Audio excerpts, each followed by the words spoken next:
This is Bret in Italy. Welcome back to my channel. Today I'm in Bologna. I'm here in the atrium of a B&B that my nephew reserved. It's really quite beautiful. And we're here because my nephew, actually my wife's nephew, just graduated from law school here in the city of Bologna, the University of Bologna.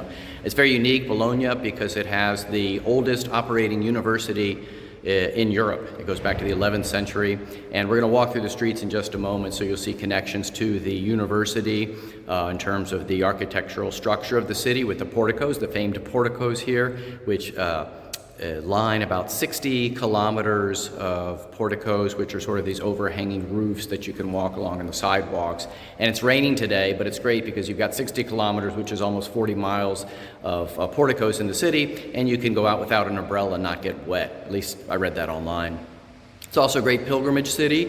We've got the remains and really the heart of the Dominican movement. Saint Dominic is buried here.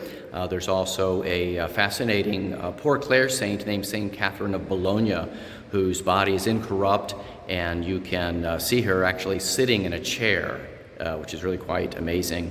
There's also a number of just historic churches. One is sort of a complex of 7 churches called the 7 Churches of Bologna.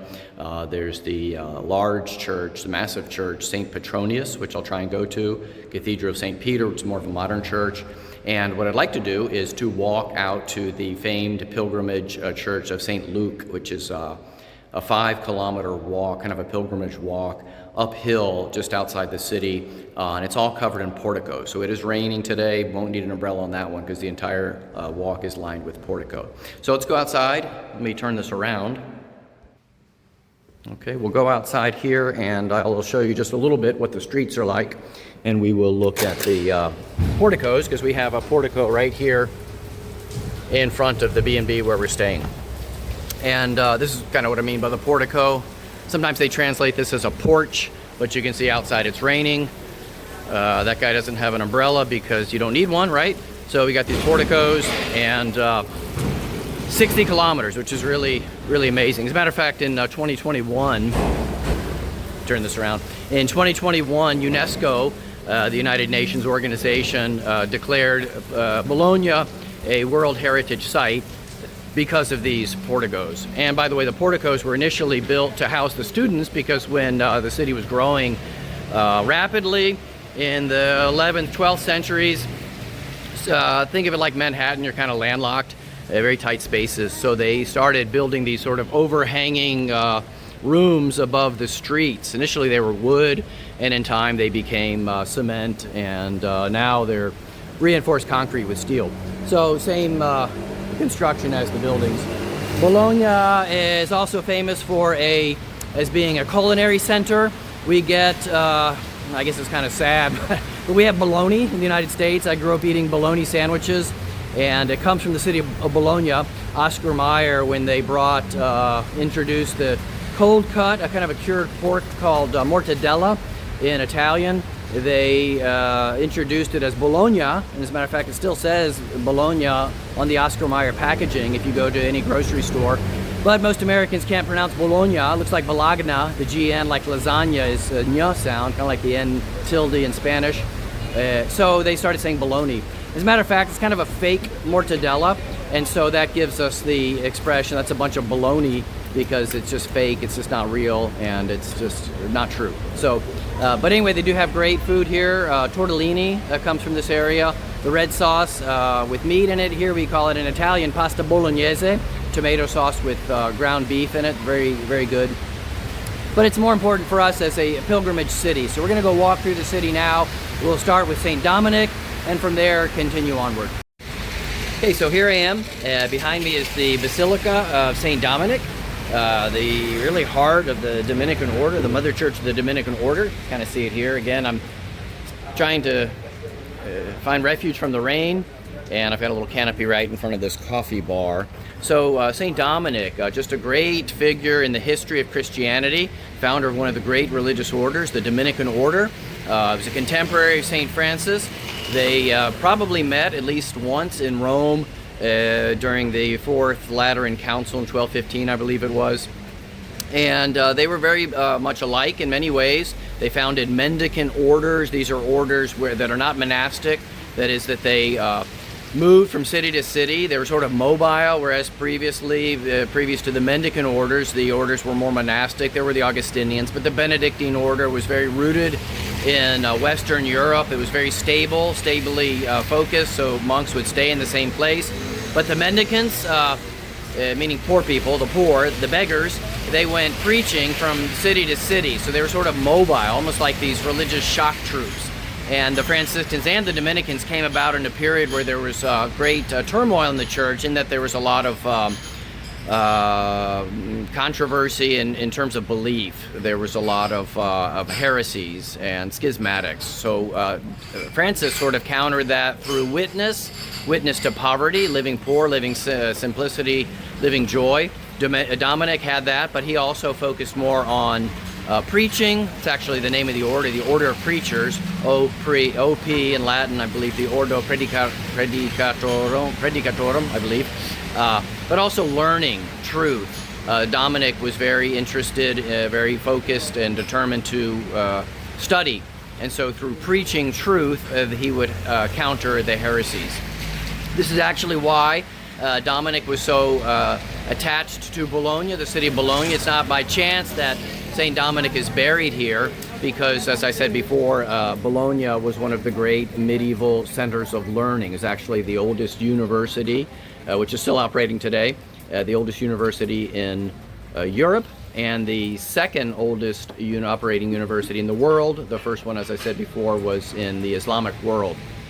So Dominic came here, founded a university, founded communities here as a center of learning, also Paris, also Oxford, and the other places of learning. So he was very attached to Bologna, came here a number of times for his chapter meetings, and was here when he died in, so I don't know the exact year, 1222, 1223 or so. And we'll go inside in just a moment. We'll look at the places where he was, where he died, where he was initially buried, and then where he's buried now, which is really one of the foremost pilgrimage sites in Christendom, but especially for Dominicans. Okay, so this is probably the driest place where I could stop and just say a few things about the Basilica before I go in. I'm basically standing right here at the entrance, the atrium, going inside, and that gentleman has an umbrella. He's smart, and we're going to go inside in just a minute, and we're going to go into the chapel where the ark is, the Ark of Saint Dominic. And that's really the heart of the church. It's where Saint Dominic is buried, and there's a beautiful funerary monument around his body, sculpted by some of the great Renaissance artists, including Michelangelo when he was young, Arnaldo di Cambio, Niccolo Pisano, and a few others. And it really just tells his story, the story of his life, and the story of his miracles. Right now, the church is under renovation, extensive renovation, so there's scaffolding everywhere. So really the only thing we'll be able to see is the ark where Saint Dominic is buried. We won't see his bones, but his skull is available to be available. It is viewable behind it. And then there's actually on the wall, it looks like an x-ray of his bones, how his bones are lying there inside the tomb. The other things to see there in ordinary times are the room. It's now a chapel where Saint Dominic was lying when he died, and then off to the side altar there's the space where he was originally buried, because he said he wanted to be buried underneath the feet of the brothers. So initially he was buried right next to the main altar in a simple spot, and then eventually his remains were moved into the side chapel where he is buried now. So let me turn this around. I'll go inside, and as we go in, it's dark now, a lot of scaffolding. We'll just go straight into the chapel of the Ark of Saint Dominic and go from there. It is dark, so hopefully the light will be okay. All right, so let me turn this around. Now we'll go in.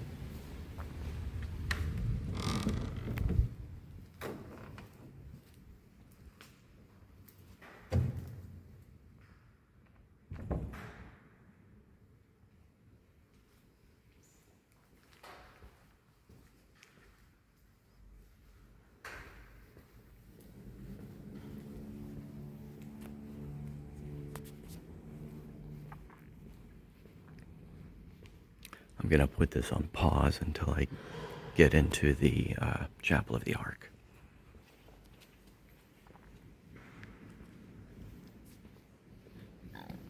So the chapel is about midway down the nave on the right side.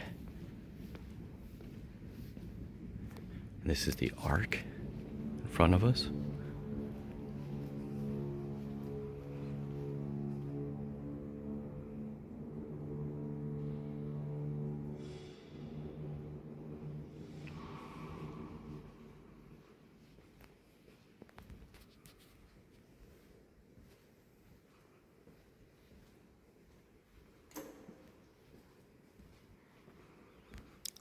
So first here is I believe it's an X-ray of how his bones are lying inside the ark.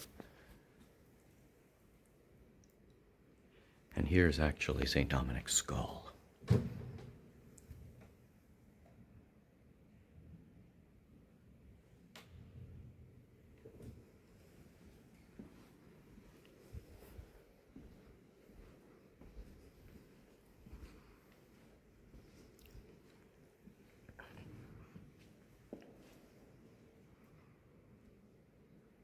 All right, I'm going to go back into the main nave again and just show you where some of the other important places are in the Basilica.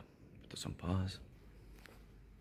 Okay, so we're walking forward in the nave, and by the way, this church was restructured, some major renovations at least 4 times. What we have now is really from the Baroque period, 1700s. And this became a model church for the Dominican order, for gathering large crowds and for preaching. I really can't go any farther beyond this, but over there in the distance you can kind of see the main choir. So Dominic's body was originally buried right over there. And then beyond this room here is where his body was initially buried. Okay. So the heart of the Dominican order, special place, unfortunately under renovation. Oh, by the way, too, behind me there's a major reliquary chapel with some more relics of Saint Dominic, also Saint Thomas Aquinas. He was one of the most illustrious figures of the Dominican order. A couple generations after Saint Dominic, Saint Francis, great theologian, wrote the Summa Theologia, the great fullness of all theological works at the time in the 1300s, which really guided the church's thought for many, many centuries. Let me go back outside now again. Okay, so I'm back to where I started from with the church back behind me, and it's just a very a special place here, especially for those who are devoted to Saint Dominic, those who've been formed by Dominican spirituality. Myself as a Franciscan, I look to him as sort of like maybe an uncle. He was kind of a brother to Saint Francis, although in history the orders became somewhat rivals. All right, so I just stepped aside over here to this other canopy because those folks over there are having a nice Italian conversation. But anyhow, I look to kind of Saint Dominic sort of as a kind of an uncle to me and my spiritual formation as a Franciscan.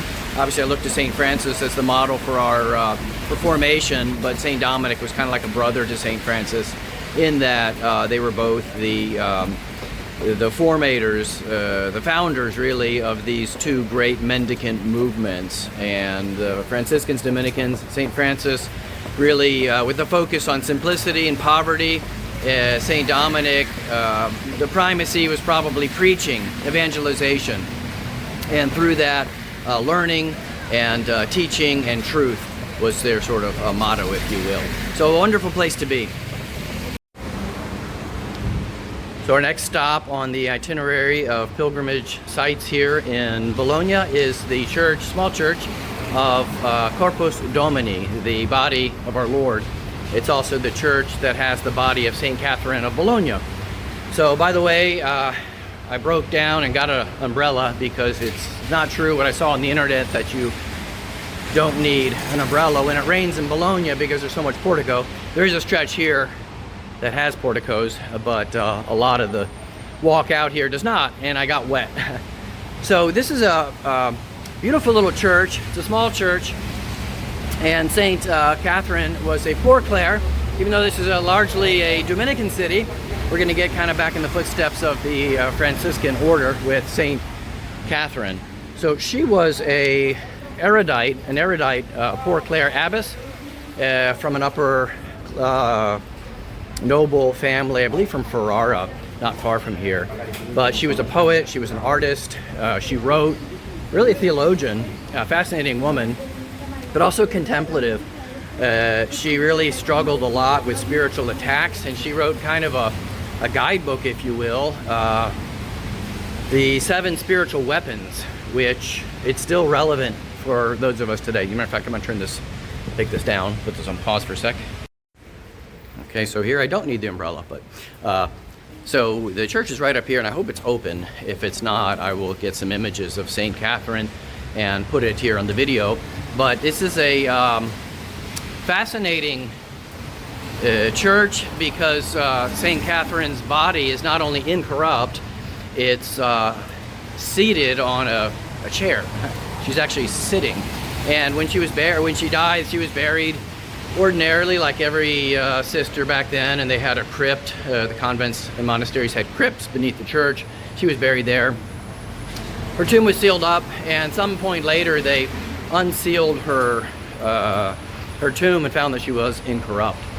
So they put her in a little chapel just off the church, and she is still seated there today. So the church is right up here. Let me turn this around.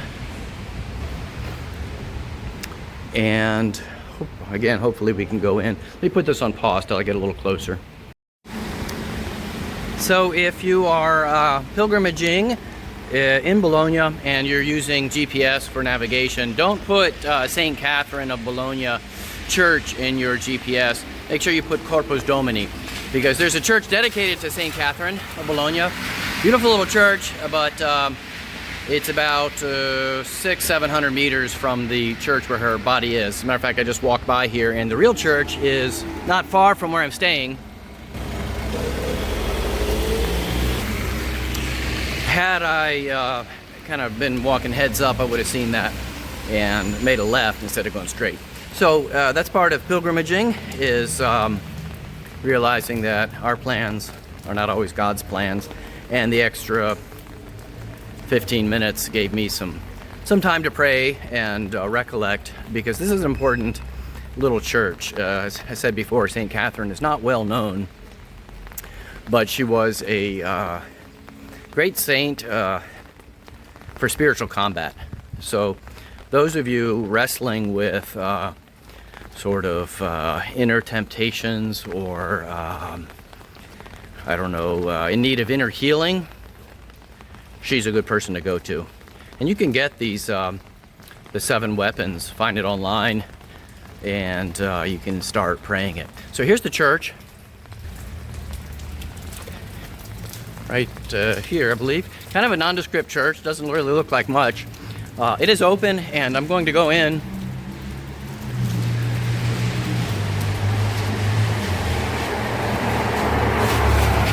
I'm going to go in just a moment, and we'll go into the chapel where St. Catherine's remains are. So this is the church of Corpus Domini, body of our Lord.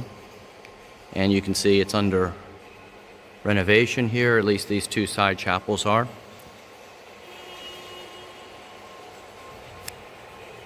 And the entrance to the chapel where St. Catherine's body is here, and it's closed. Here are the times that they open: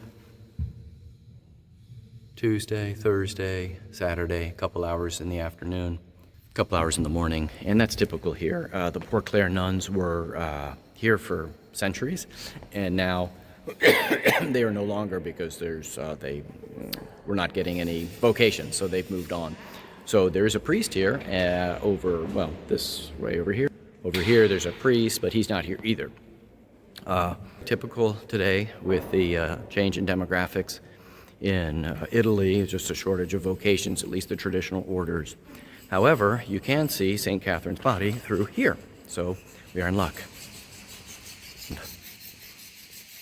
And this is a side chapel, and I'm going to open this up and go through here. I probably shouldn't do this, but I am a Franciscan, so I'm going to give myself permission. And we can come up here, and through this window you can see Saint Catherine of Bologna seated, incorrupt.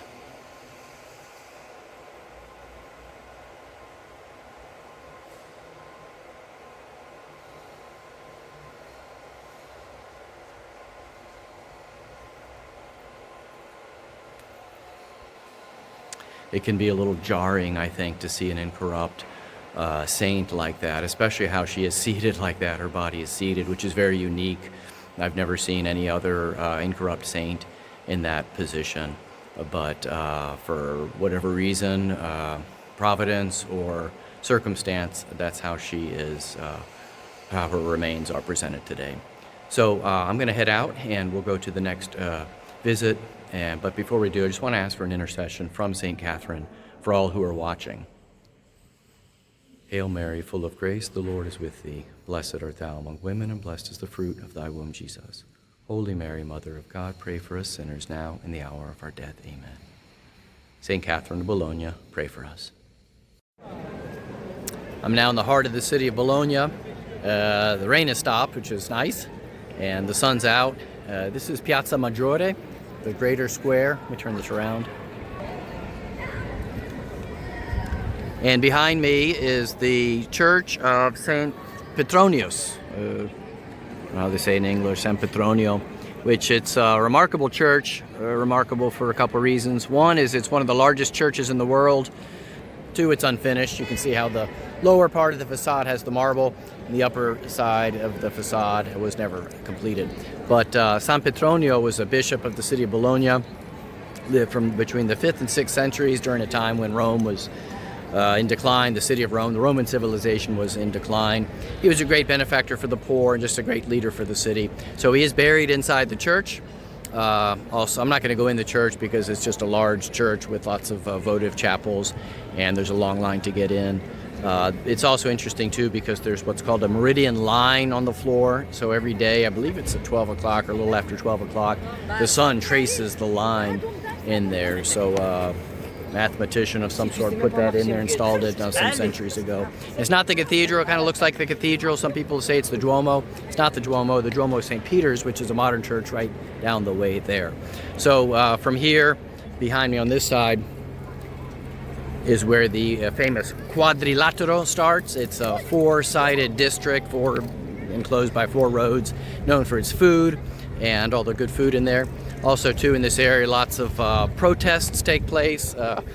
Bologna is what they call a red city. It has a long history and tradition of communist activists, I'll say anarchists, and they have a lot of processions, not processions, lots of marches for different left-wing causes. Also, too, Bologna is famous for the towers. Centuries ago, there were hundreds of towers, medieval towers, kind of Romeo and Juliet period, where the nobility lived in their towers and they used them for defense. There are 2 remaining, and let me turn this around. You can see one there in the distance, and there's next to it another tower. One of them has actually been leaning, so over the past couple of years they've been taking pains to secure it and stop the fall. Let me turn this around again. This is the beginning of the Quadrilatero food district, starting here. Okay, and there's the cathedral here at a distance. Speaking of food, it's almost 1 o'clock, so it is time to go get some lunch. Okay, so we are here in a mortadella shop. This is mortadella, right? This is the good stuff, not our bologna, but you can see how it is here. It's hard to see through there, but they have little bits of fat that they put in there. But here in Bologna, we eat bologna. This is mine here. Actually, this is my wife's. It's a nice thick sandwich, looks good. And mine's coming up next. Put this on pause for a sec. All right, let me turn this around. Let's get out here in the light because this is what we call good stuff here. Okay, so the mortadella, and I got some broccoli rabe, eggplant, zucchini, and I'm gonna have to take this home because this is huge. All right, so now I am just below the 2 towers. Let me turn this around. There we go.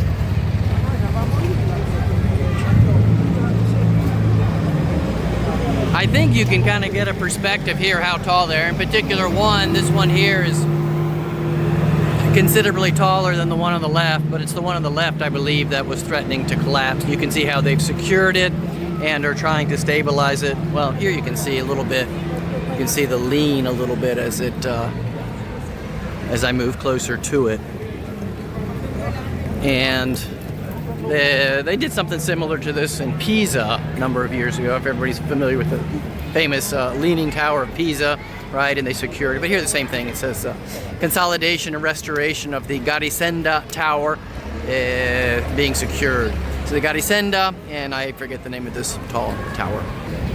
But here, as we were walking down here, a young man with a beard, several piercings, not that it really means anything, was handing out propaganda or newspapers, communist newspapers. So there are still communists in Italy and in Bologna, although the Communist Party, I don't know if anybody votes for them, it kind of merged over to socialism. But so this is kind of a hotbed of left-wing activism. And I didn't realize that my brother-in-law, that's him, he was a communist back in the 70s. He just kind of told us, he goes, yeah, I used to be a communist.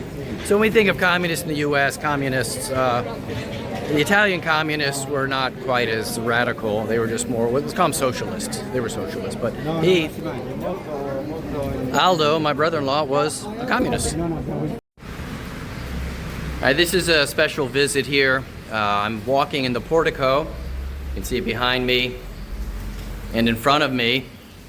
This is the portico up to the famous Marian sanctuary of St. Luke, which is about 200 meters in elevation above the city of Bologna.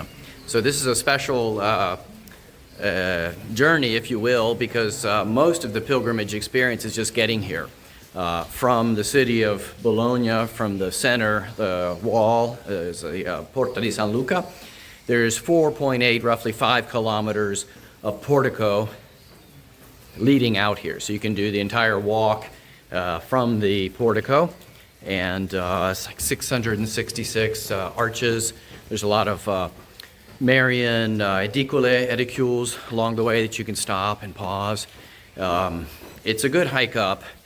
This part's flat, but there's a lot of stairs. You can see in front of me. There's some stairs up there. So it makes it somewhat penitential, but it's an important sanctuary, pilgrimage place for the city of Bologna because of this icon of St. Luke. Well, it's an icon of Mary and child, according to tradition, painted by St. Luke, painted by the hands of St. Luke. And there are a number of ancient icons from the Byzantine period. Historically, it's probably from the Byzantine period, so the 3rd, 4th, 5th or so century from AD, but there's a long tradition of St. Luke having painted these famous Marian icons, and he probably did paint some because tradition says that he spent significant time with Our Lady. As a matter of fact, in the Bible, his gospel, he's the only one to write about the Annunciation of the 4 gospel writers. And he says at the beginning of his gospel that what's contained in his gospel comes from eyewitnesses. Who could have been an eyewitness to the Annunciation other than Mary herself? Mary. So Mary's probably the eyewitness who he interviewed, talked to, knew when he wrote about the Annunciation. So he didn't know Mary. Whether or not this was painted by his hand is most likely not historically correct, but it is a famous icon, Lucan icon. By the way, some of the other ones are, according to tradition, painted by Luke or sculpted by Luke. In Loreto, where we live, we have the famous Madonna of Loreto, the Black Madonna, and it was sculpted to replace an icon that was burned up in a fire in the 16th century, and that was supposedly painted by Luke. Also, the Salus Populi in Rome, St. Mary Major, painted by Luke. If you've been to Barcelona, not far, is the famous sanctuary of Montserrat. It's a sculpture sculpted by Luke. Anyway, there's a number of them around. So I'm going to put this on pause. Probably take a break because I'm at the stair section here. And then we'll go into the sanctuary. Now I'm back at the top of the portico, the porticato, and there's a lovely view of the city of Bologna down below. A little hazy today because it's been so rainy.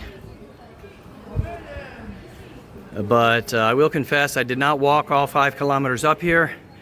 Drove up, We drove up and walked the last 300 yards or so, and I'm kind of huffing and puffing because it was kind of steep. Over on this side, you can see some of the, let me turn it around again. You can see the hills, the outskirts of Bologna. So over here again, you can see the porticato. It goes all the way down into the city of Bologna. And it was built from 1700s, I believe, to protect the annual, the pilgrims in the annual Marian procession, which they come up here, the city faithful and the fedeli, we say, of the people of Bologna come up here once a year. I'm not sure which day it is, probably one of the Marian feasts. So I'll put this on pause, we'll go inside, and we will look at the icon itself. Okay, so we'll go inside the church now.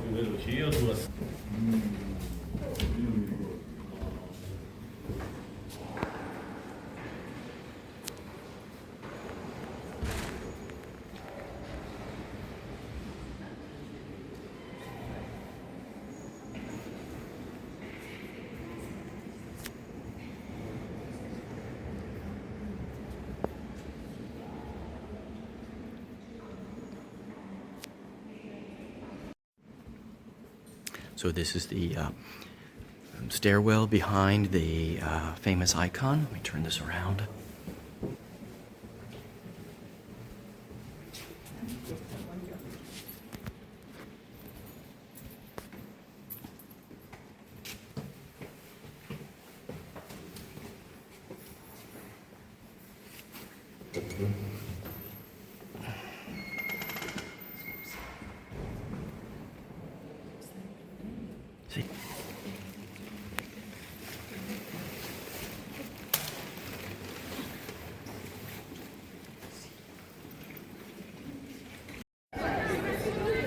All right, here I am in front of the church of Saint Stephen, Santo Stefano, known colloquially as the church of, well, the 7 churches, le sette chiese. Here it is in front of us, and this is the main church. It's today a connection or sort of a labyrinthine maze of a series of churches, chapels, corridors, crypts, even courtyards that are all sort of interconnected. Now, historically, there were 7 main churches here, and probably you could define 7 of these spaces in here as 7 churches today, but really the original 7 churches are no longer here. This was built around the 5th century, at least the foundations were laid in the 5th century, with Saint Petronius, whose church we went to just a little while ago, who's buried in there. And as bishop, he wanted to sort of recreate an experience of the Holy Land here in Bologna with a visit to the Holy Sepulchre. So this is really kind of built around a recreation of the Holy Sepulchre. We're not going to go in because it's closed. You can see the door is closed right behind me, but that's probably the highlight of the visit, is a space where one of the churches or chapels looks just like the Holy Sepulchre. First time I came here, you could actually crawl inside. Now it's been closed. I think during COVID they closed it, so you can't go in anymore, and it sort of has remained closed. But it's a wonderful place to go and visit. And like so many places here, so many churches that we've seen and that I've seen, they're special because Bologna is not really known as a religious city, unlike Assisi or Rome, you know, for the most part, and a lot of other places like that. This is more of a secularized city, really a highly secularized city, very kind of a left-wing city, sort of a bastion of communism and socialism that's still here. But there are so many places that you can sort of duck into, sort of nooks and crannies that you can visit, and that's how God is. He meets us where we're at. He avails himself to us. Whenever we're ready, we can just sort of duck in. We can leave the world for a moment, go into the little church here when it opens in about an hour or so, visit it, pray, and then that's when God starts to speak to us. So this Bologna is a wonderful city like this, and so many Italian cities are like that. All right, well, we are leaving Bologna now, doing our checkout. This is my extended family. Got our suitcases here, and we're going to a car heading back to Loreto. Before we do, let me turn this around. And just one last thought. At this beautiful palace where we're staying here, there's a Latin phrase up here. It says, Quadite Dominum dum invenire potest. Search for the Lord while he can be found. So just keep that in mind as you go about your day today. And again, those of you who follow me know that I don't monetize my channel. So if you want to support me and what I do, you can look at my books, support my books on my Amazon page. Thanks so much. Have a great day.